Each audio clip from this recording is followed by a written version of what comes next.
Hello and welcome back to supposedly a film podcast where we supposedly talk about films. My name is Thomas Adams and I am joined by my co-host of sorts, Rachel Davies. Oh? Today we're talking about Clash of the Titans and its sequel, Wrath of the Titans. So these films have kind of a mixed reviews, I feel like.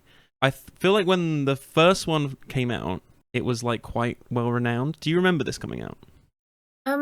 I remember it kind of there being a hype around it, but not like knowing of anyone watching it. Sure. But then like I was 11 when it came out, Okay. so See, I remember it coming out quite well. I guess I was probably more surrounded by boys, and I feel like this is much more of a boys' film. I remember all of my close friends being like, "Oh man, Clash of the Titans, it's so freaking cool, man. It's Greeks and swords and monsters and things." And I feel like there was a lot of hype around it. And then I didn't even know that they came out with a sequel until I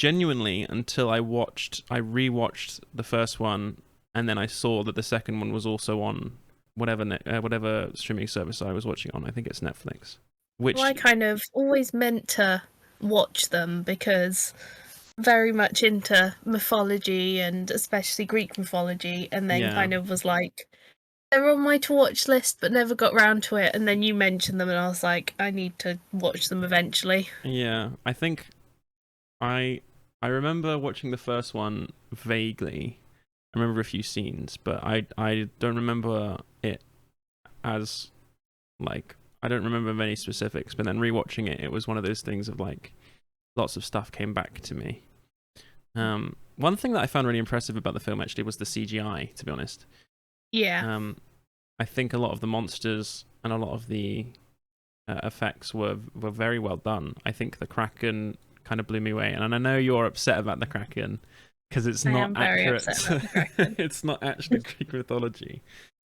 Like, you don't go into one of these films expecting them to be like historically accurate or mythologically accurate in this case. Yeah. But like, they already have a sea monster, and if I decided to like look up depictions of Cetus, is the one from the original myth, this creature called Cetus, and I was like, maybe it's a weirdly described creature, and it was like it would be hard to animate, or it just wouldn't look cool.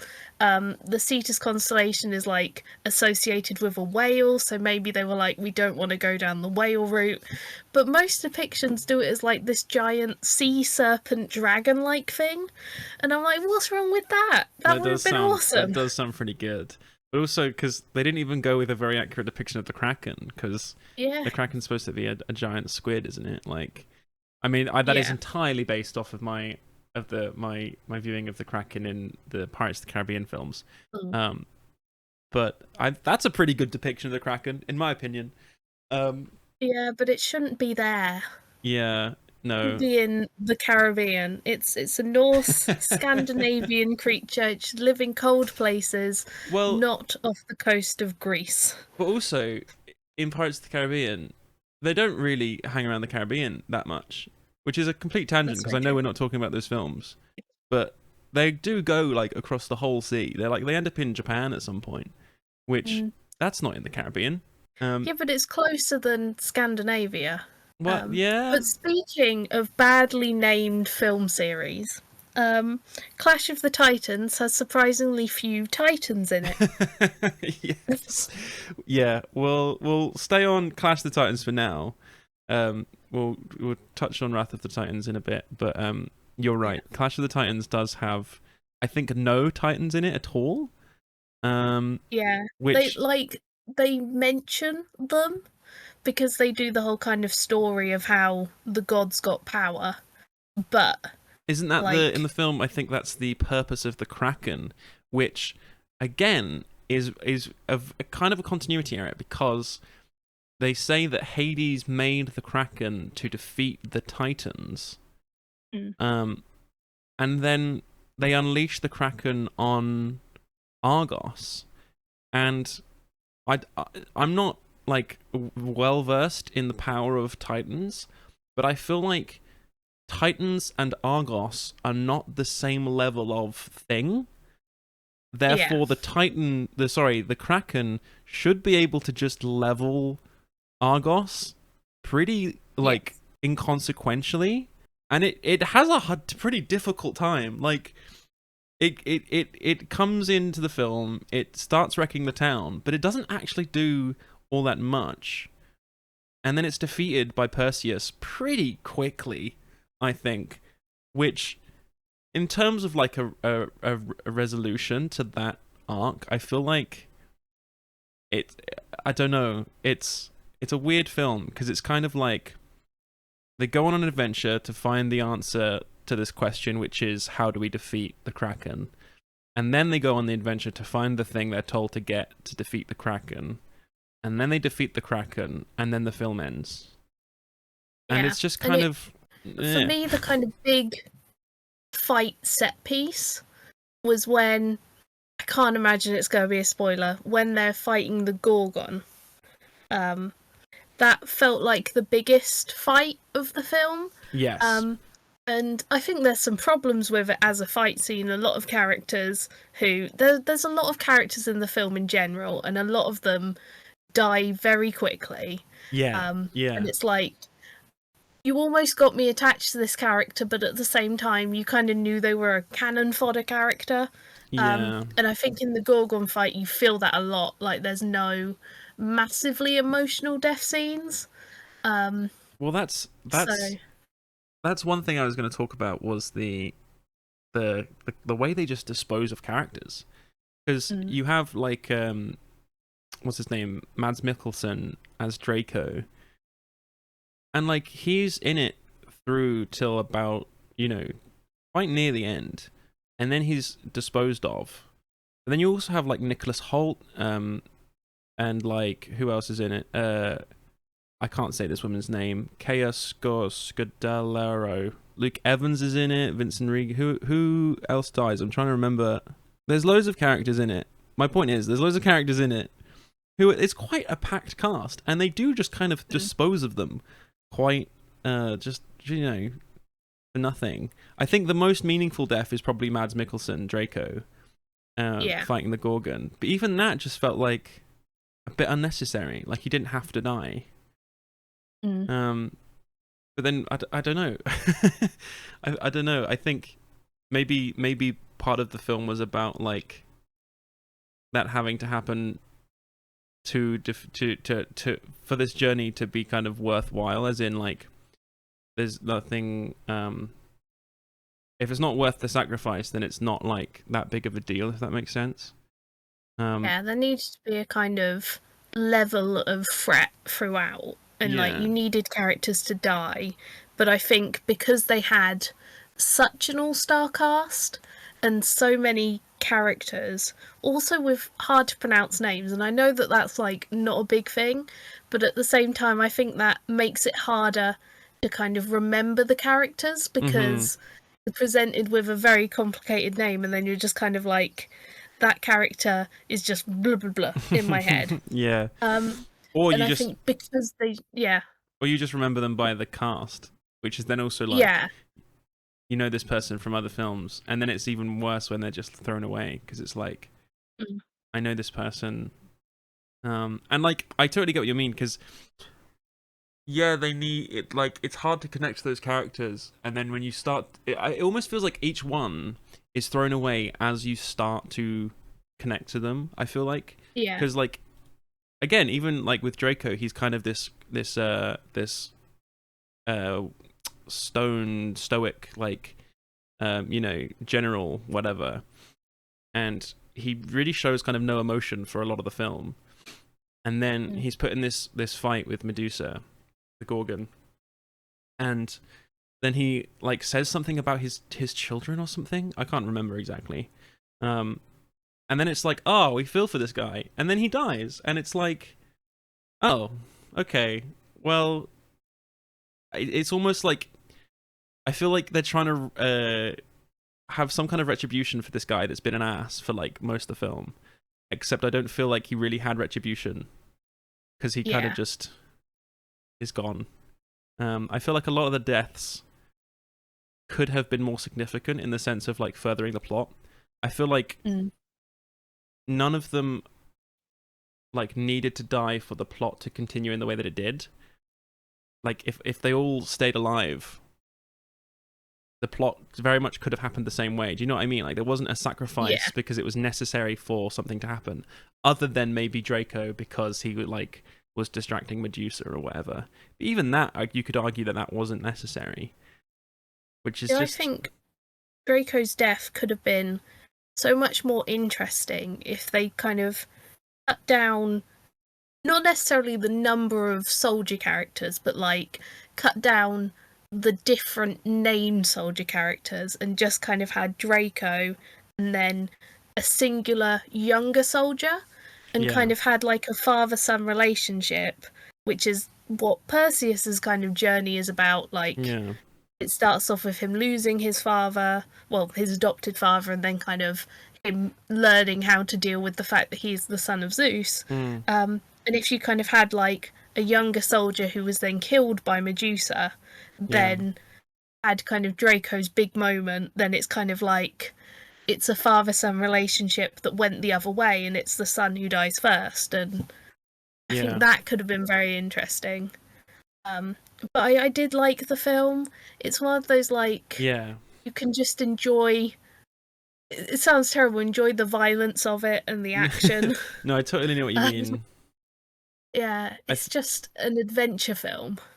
I think it falls into the same remit as the Transformers films. I remember one of my friends saying before that like no one enjoys the Transformers films because they're like good films, or like no one thinks that the Transformers films are good films, but everyone loves to watch giant metal robots fight. And I think it's the same kind of vibe, is that the story's bad, the acting is okay, the CGI is really good, but the action and the fighting and like the Greek gods and stuff is like the selling point.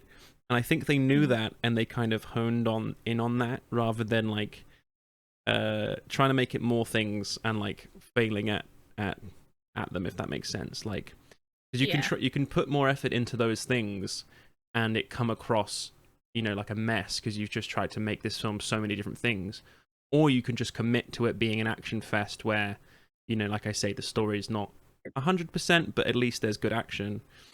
In which case you get a film like this. And like I said, it was so popular with young boys at the time. Also, just to, like, I was reading up on it, and there's an alternate ending, right? Do you want me to read you out this kind of synopsis of the alternate ending? I would love to hear it. Sure. So it says, after defeating the Kraken and Hades, Andromeda falls into the sea and Perseus dives in to save her. When he reaches her, he embraces her with a passionate kiss, indicating that they have fallen in love. After reaching the shores and regaining consciousness, Perseus tells Andromeda that he will return. Getting on Pegasus, he flies to Mount Olympus and confronts Zeus, stating that he does not wish to be one of them. After slamming his sword into the god's map and shattering the models of every living person, he flies on Pegasus over the sea, presumably back to Argos. This is what it says, presumably back to Argos. You know that an ending is bad when it doesn't even say, like, he goes back to Argos. It says presumably. It's like... But that could have been very easily fixed by just showing a scene of him on Argos. Yeah. I prefer that ending. No, it's I'll so tell you bad. why I prefer. I'll tell you why I prefer that ending. First of all, Andromeda in general felt like the more compelling love interest. Okay. And secondly, I don't know how to pronounce the other woman's name, Io or whatever. Yeah.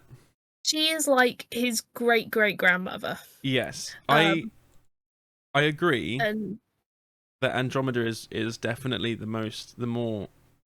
better love interest in between the two of them, but I don't think that it should end that way. Purely because they've spoken to each other like twice, no, like once, but when Perseus was brought into the chamber, they like had a quick interaction, and then Perseus is sent away again. And it's like, I don't. It would make no sense to me if they were just like, oh, we're in love now. Mm. I would have preferred him to have gone back to Argos. Yeah, I agree. Yeah. That would have been better. But yeah, I I do think actually also also, agree that Io is a bit of a weird love interest. yeah, like his whole thing is that he wants to kind of embrace life as a mortal and like live a completely normal life, and she kind of represents the not normal life. Like the only encounters he's had with Io have been on this adventure, and it kind of feels like they're two sides of him. Whereas Andromeda, although she's not normal because she's a princess and she's a very powerful figure, like she is the human side of it, Sure. and Io is the god side of him. And then he picks to be human, but picks the god representation. Yeah. Yeah. Although there's another side of that, which is that I think, doesn't she give up her immortality for him or something?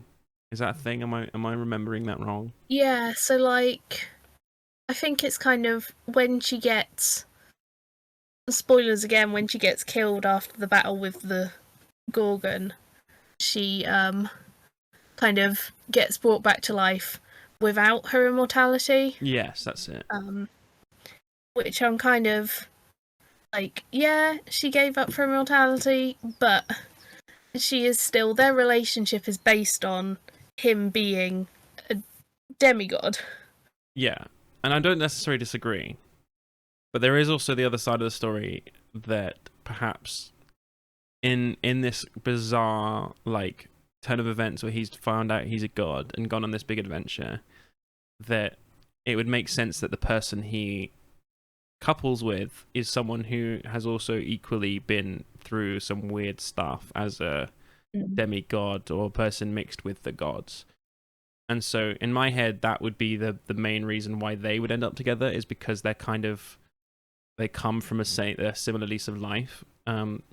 Yeah. But then, like you say, I think that does counteract the thing of, although maybe it doesn't, because if she's also like, I don't want to be a god anymore, I don't want to be a demigod anymore, or whatever, then again that furthers the idea that they're coming from the same lease of life of being in this position and then giving it up for a human lifestyle.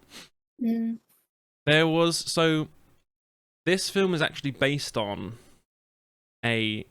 another film. Did you know this? There's a Clash of the Titans 1981 epic fantasy film directed by Desmond Davies, and it's, I did not know this. I never heard of this. It quite a quiet film. I think they use a lot of stop motion. It's quite renowned for the stop motion. In fact, there's a callback to it in the second film, The Wrath of the Titans. Or is it? Oh no, it might be the first film. Even they have like a clockwork owl, which is in the original film. Isn't that in the second film? It might be. It's when they go and see Hephaestus. No, I think it's in both. I think there's in the first film there's a bit when they're in the armory, and he picks up this owl and is just confused as to what it does, and kind of discards it to one side as like a whatever. And then I think you're right that in the second film they go and see the armorer guy, the Hephaestus, and he's got one in his like laboratory or whatever. But I think they're both callbacks to this owl that's from the original film. And it just actually kind of annoys me because I'm actually really upset at the film industry right now for its inability to come up with original content. Like there are so many films. I will admit, in the last year, I think it's done slightly better, but the last like 10 years of films have been so oversaturated with non-original content, original IPs and stuff. It's a lot of sequels, a lot of prequels, a lot of remakes, and a lot of adaptations. And I would Yeah. also go a step further to say that the increase of what do they call them, biopics, falls into the same category of non-original IP, Yeah. because you're not. There are some that are slightly more like an adaptation of a story. Like I think the Queen Bohemian Rhapsody film, I've been told, is really inaccurate, but I think it's an interesting adaptation of what the band meant as like as people, as opposed to what actually happened with the band, which I think is more interesting. But then ones that kind of choose to tell it more kind of accurately or less dramatically, I think, yeah, that they would fall into the same category. And I was slightly annoyed to find out that this film falls into the same thing. It's yeah. See, I think there is a lot of big film companies who have enough money that they could take risks and have films fail, are very risk averse at the moment. And like, I'm Sure. saying this as someone who, the films that I'm most excited for this year are sequels and remakes. Like, I'm not particularly, there's no kind of original films where I'm like, oh, I'm excited for that. But I think part of that is because of the lack of risk people are taking on them. Even when it comes to marketing them, you don't necessarily see adverts for original films, or at least it's not as vastly advertised as, or like you know what films you could probably predict at least what films I'm looking forward to. Yeah. How to Train Your Dragon, the Superman one, Jurassic World, all of them I'm seeing You're like looking forward to the new Jurassic posters, World? trailers. Oh. I'm always looking forward to the Jurassic World. Um, Oh, okay. Anything with dinosaurs and large reptilians in, I'm there for, and you know that's true. Yeah, Um, yeah. I'm not surprised, but no, I think that's fair enough. But it's frustrating because I think it highlights the idea that the film industry is just that. It's an industry that requires like money to keep functioning.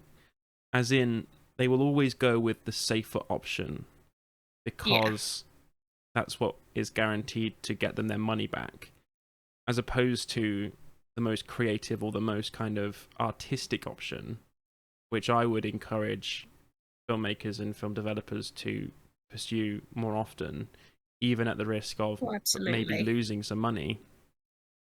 And I think, yeah, it's just frustrating. I don't know. Are they planning a? I don't think they're planning a third film. Me.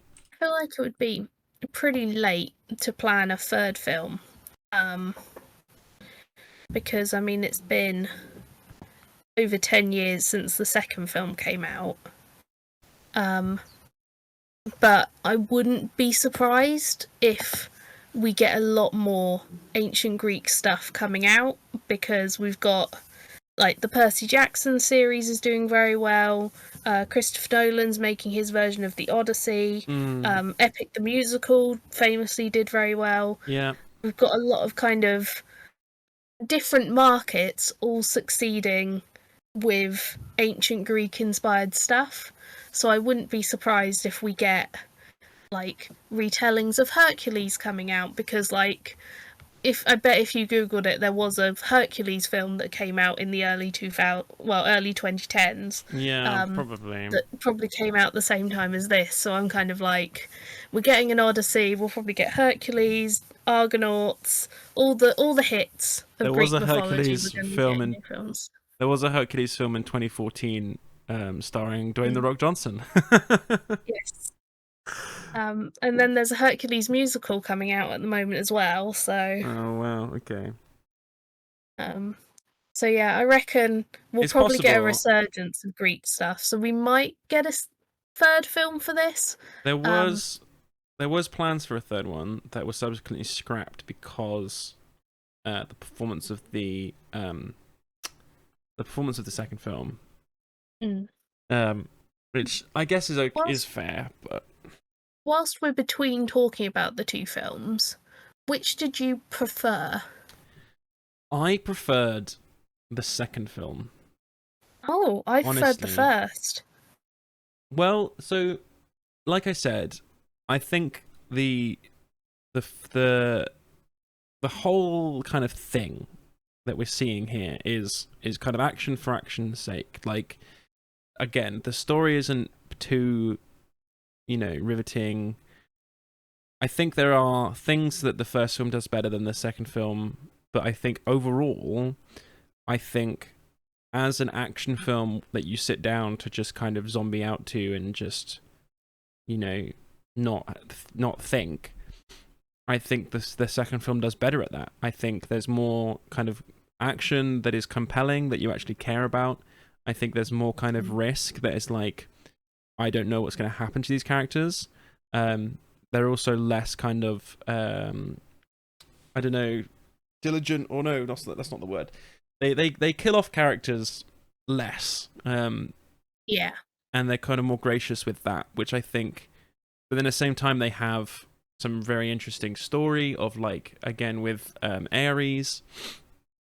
I say very interesting story. Like I said, it's action for action's sake, but I think the story in the second one is more interesting, and the kind of twist and betrayal idea is more compelling than kind of the journey we see in the journey story we see in the first film. Mm. I think for me, the reason I preferred the first film to the second film was because although they both have all-star casts, the first film, although like me and my family were all sitting there being like, oh my goodness, that's that person, it would take a moment to be like, oh, who is that? Because of just the way they were carrying themselves, the way they were acting, there was a kind of like, I know that face, but they don't remind me of anyone that I know. And like the Yeah. big one from the first film is Luke Treadaway, who plays like the cult leader in like the one who's trying to like sacrifice Andromeda. Oh, sure. And he's from Lockwood and Co, which, as you know, and Okay. everyone at home will hopefully work out, I massively love Lockwood and Co. So I was like, I know this guy, and I know his face, and I know like the way he speaks, but I cannot place him. And I actually had to Google him because I was like, I can't work out who this person is. But then, like, although she is a much bigger star, for me, I haven't watched as much with her in. But Rosamund Pike as Andromeda, the moment I saw her, I was like, oh, that's Rosamund Pike. Mm-hmm. And it didn't feel like I was seeing a character. It felt like I was seeing an actor in dress up. I get that. I do get that. And like you're not wrong. That is a part of it. But I think, like I said, I don't. For me, that's not like a big problem Mm. in the sense of, like, you're gonna have a big action film. You can just throw people at it. I think I have a problem with Rosamund Pike. Regardless, she always just looks surprised. I don't know if you've noticed this. Like, any film she's in, she has this way of just kind of looking slightly confused and slightly shocked, and that's just kind of her one face. Yeah. And so, like, I had more of an issue with that than the fact that it was an actress that I knew. But I think I like the cast is good. I think they they did some they had some good people. I think the guy who played Ares, Edgar Ramirez, was really good. Danny Huston, or is it Houston? He was Poseidon, and he reprised his role as Poseidon from the first film. But I don't think he was very good as Poseidon. And admittedly, he has a very small part. Like, you'd think that Poseidon would be a slightly bigger figure in these films, considering that Zeus and Zeus and Hades are kind of the two main figures of good and evil. But Poseidon just kind of doesn't do anything for all of it, which is a shame. But then, like, I felt, especially since it's sea monster. You're like, yeah, why is Poseidon not here? you'd think he'd summon the fish or something. Yeah, But I did feel that with like Lily James, because she played Coroner, who she's the one who prays to Ares, yeah. and then like kind of ruins the whole thing. So I do get what you mean, and maybe I do think it's a bit of a problem, but I don't know. I think again, because I'm looking at it more as a kind of, again, action film for action's sake. Mm, I'm not as bothered by that. But I can yeah. definitely see how it would be like disruptive, I suppose. I think also like I think it has a better story and kind of a more compelling villain, because like the first film has a very kind of, they're doing this because they want people to be scared of them, and it feels kind of like you could do this in 100 other ways. Why are you just picking on this one particular city Yeah. when you're a god? You could be like sending an army of the undead across the entirety of the country. So I think that's kind of the major flaw in the first one, whereas the second one, because they have a big bad who is the bad guy, it feels a bit more kind of like it's a more compelling threat. Yeah.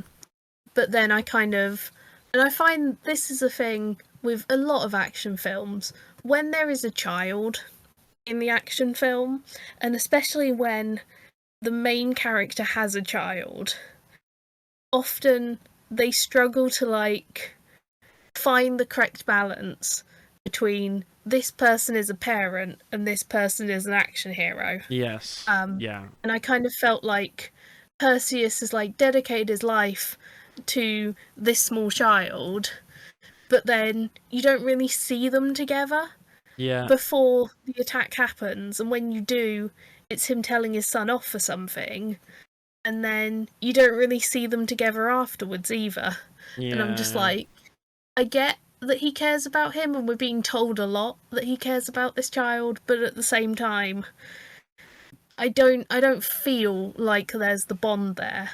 But then you also have, Um, to worsen that as well, you have the love interest of Andromeda, who's kind of peeking her head in this relationship, and I think it kind of backs up what you're saying, that I think it makes it really messy, because you have this father and his son who are trying to figure out their kind of relationship, and Perseus is trying to protect his son and he loves his son. Then he's also just like got eyes for Andromeda, and then it's like, does he care more about getting with Andromeda than it's almost like, would it have been better if they put Andromeda in the position of Helios, where she's being threatened over the sun? And it's like, I genuinely don't know which would be more kind of enticing for him, because it's almost like they're at a very similar point, like a very similar like interest to him, and I'm like, I don't know if that's correct. It should be that he cares more for his son than for this woman, but yeah. I don't necessarily feel that, and so Also, one of them is his son, and the other one is a woman that he maybe was attracted to before his son was even born. So, like, exactly. the kid looks about 10 years old. So, like, this is a woman that he looked at 10 years ago, was like, maybe, and then Yeah. married someone else, and had a son with them, and then is like, oh, this kid isn't really giving me anything that I couldn't get if I just hung out with Andromeda for a bit. You know, she could make some more. Yeah, Yeah. And to go back to your that's previous point, actually, about cast, the guy who plays Helios, John Bell, I was distracted. I have to say this. I was actually distracted for every scene he was in, because he is he's in The Hobbit.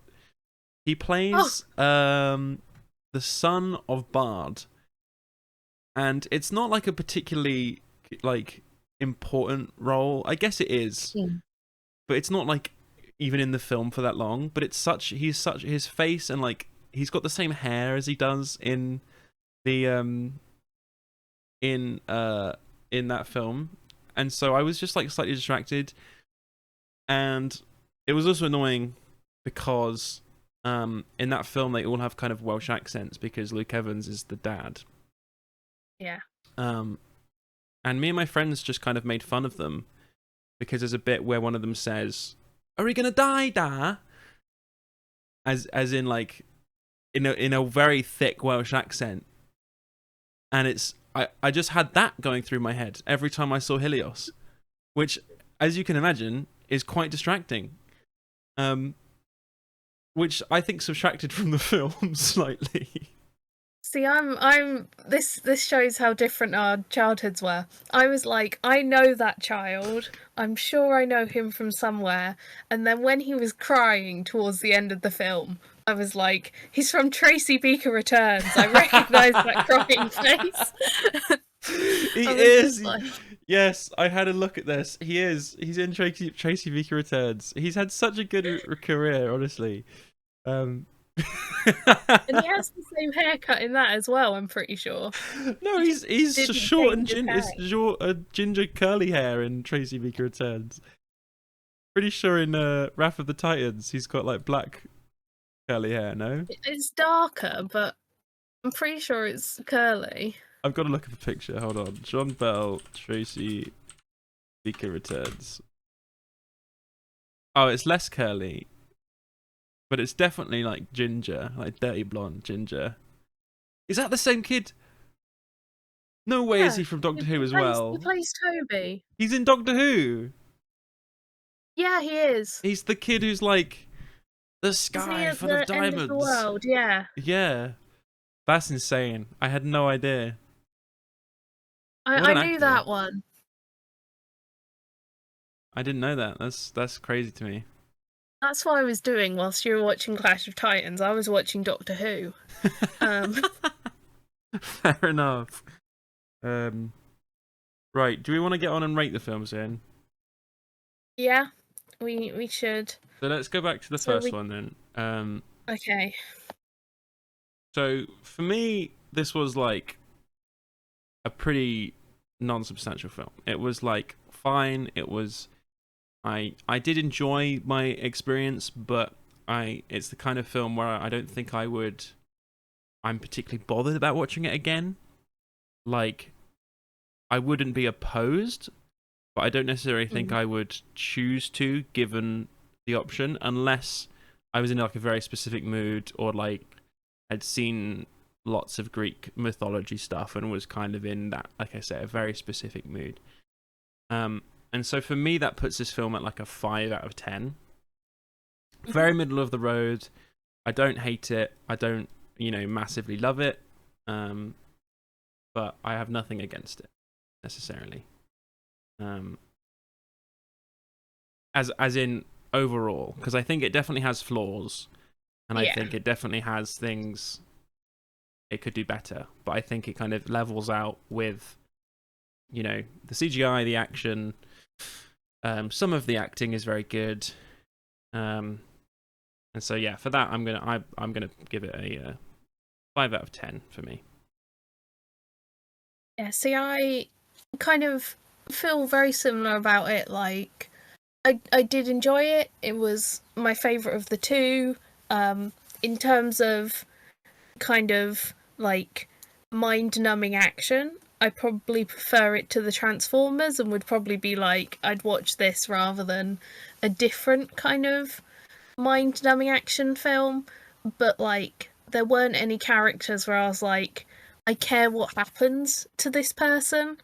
And that's often what kind of makes a film feel important to me. If there's someone who I'm like, okay, they're the one who I'm rooting for in this. And I'd probably give it a 6 out of 10 for that.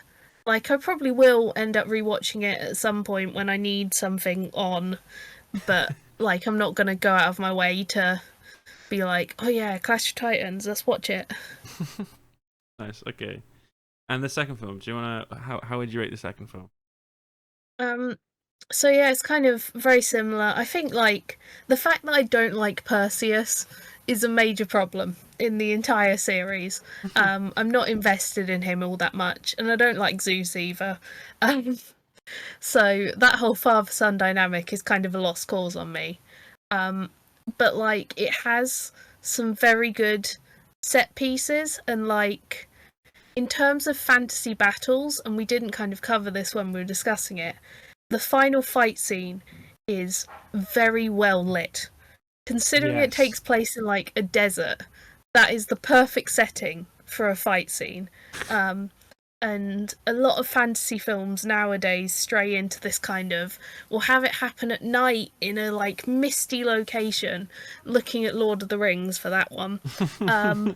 And it's like, no, I want it to be brightly lit so I can see where everyone is and kind of see the dramatic extent of the battle. So that kind of wins a few marks for me, but then, like, I just didn't like it as much as Clash of the Titans. It didn't feel as genuine, and you could kind of tell, like, it's a success sequel rather than a there's more to this story that we kind of need to tell. Sure.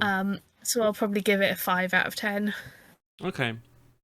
Yeah, I get that. That's fair enough. I think you make a lot of good points, and I don't necessarily disagree, but I think, as I said, for me, the film is kind of more of what I liked about the first film and less of what I didn't like. And I think just overall, the plot's kind of a bit more compelling. The characters are a bit more kind of, you get, you feel slightly more for them. I think there are definitely issues with the plots and with the characters, like we spoke about. But overall, I think I prefer it to the first film, so I'll probably put it at like a 6 out of 10. Yeah, I think. So we just reversed each other's scores. Yeah, we just we just the whole franchise gets an 11 out of 20. Yeah, from both of us. For both of us, which is good. It's a decent, it's worth a watch at least once, I would say, for anyone who hasn't seen it. If you are such a massive Greek mythology nerd, would you say it's worth watching as a Greek mythology nerd, or do you think it's like something you'd actually dislike more the more you're into Greek mythology? I think, like, the more you're into Greek mythology, the more frustrated you're going to be with it. Sure. But at the same time, if you're super into Greek mythology, then you probably have a soft spot for, like, mindless action film. So it's kind of like, it's got the Greek aesthetic, and so long as you're willing to kind of gloss over the fact that they kind of borrowed a library book on Greek mythology and then just kind of flicked through the pages and found some names that they kind of liked, and then randomly, I don't know, found a Norse mythology book hidden in the pile. I think it's an enjoyable film, and like compared to other Greek myth stuff, you can do worse. Yeah, that's fair. Yeah. Okay. Well, those were our ratings for the Wrath of the Titans and the Clash of the Titans. We're going to leave it there for this episode. But stick around. We'll be doing a different film at some point in the future, supposedly. We both hope you enjoyed, and we will see you in the next episode. Yes, see you then. Bye-bye.